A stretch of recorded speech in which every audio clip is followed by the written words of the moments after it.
Here's another example of why I carry a gun with me when I go out. Now this is a shooting in Coral Gables in an upscale shopping center.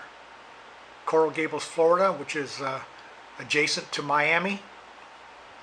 And shoppers ran for cover. All of a sudden the alarm started sounding. People who own Janie and Jack were like, get inside, get inside, get inside. So we ran inside and we locked the door. Sirens were going off at Village of Merritt Park. Many forced to hide inside stores in closets after a shooting that injured 2 people and killed another. Here again, here's people hiding in closets, which is fine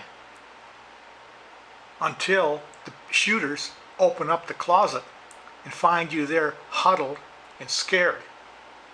Well, that's why I carry my pistol with me, because if the shooters come in and I'm in the closet, I've got my pistol ready for them.